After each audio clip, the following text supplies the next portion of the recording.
Hello again, I'm Stephen Jerome, and I'm going to continue reading from my third novel, The London Year. I hope you've been reading along because I'm not going to repeat the whole backstory again. But Terry Gaines is a 22-year-old American guy who's arrived in London unexpectedly in the early 1970s. And he's made his way meeting flatmates and getting a job at Harrods. Carlos and Bert are the flatmates. Carlos was always more discreet about his sexual escapades. Apart from the occasional one-night fling, ours had immediately morphed into a business arrangement. He dreamed of having a steady boyfriend, and thanks to his constant contact with the public, he'd at his record shop at Victoria Station. He would meet guys from time to time.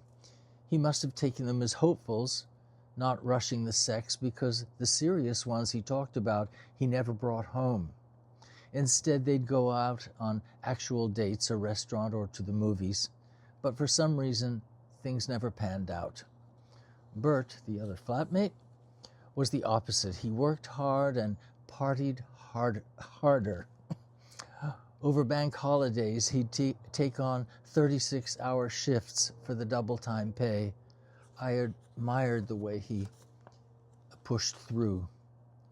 But on party nights, it was bring on the vodka and stand back.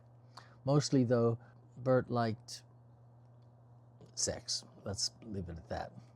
There were several regulars he brought home, all leather types in their late 40s, the lean kind who took care of themselves and liked a younger admirer. On several occasions, as Carlos and I, sometimes Pavel and Jute too, the new roommates, would be home from the pub, sitting around the kitchen table, and then when Bert would come home with his friend, they'd go straight through into Bert's room, close the door, and in a short while you could hear them going at it. There was no secret, and we'd mostly stop taking notice except to wink at the often not-so-quiet grunts and moans. A while later they'd come out. Bert would walk his friend up to the sidewalk and come back, eyes twinkling with mischief, to either join us for a cup of tea or go back to sleep and sleep it off. Either way, it was kind of business as usual. More power to him. The queer life, no blame. Another incident also fell into the queer life category, but to me it ended up verging on creepy. There was a very handsome young guy, maybe 30, with long, wispy, blonde hair, who was a semi-regular at the Coleherne, the gay pub. Though he usually kept to himself, no doubt everyone had their eyes on him. One night we started chatting, and he invited me to his flat. I was immediately impressed with the finished state of it, a bit grandma by California standards, but I chalked that up to being English. Nevertheless, the place suggested someone with taste and probably a good job, whatever it meant, whatever it might be. We weren't there to talk about work. Anyway, the evening started with a kiss, and soon to bed, where the kissing continued, but these were no ordinary kisses. Not before or since, not even in love, have I ever known such a deliciously drowning sensation, almost otherworldly, like connecting to another dimension. Later I wondered if he even knew the extraordinary sensual feeling his kisses imparted. Was it just me, or something kindred to the mysterious gift of healing hands?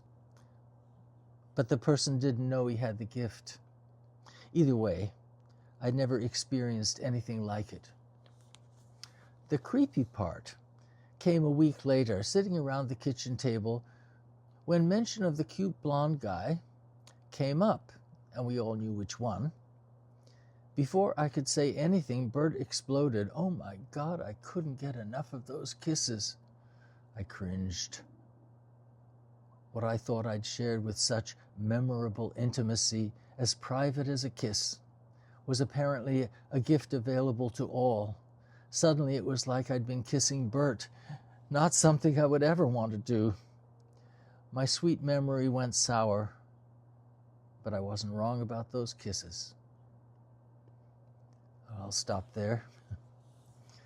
I will continue with, are you with me? We'll continue with part 22 next time. Stay tuned.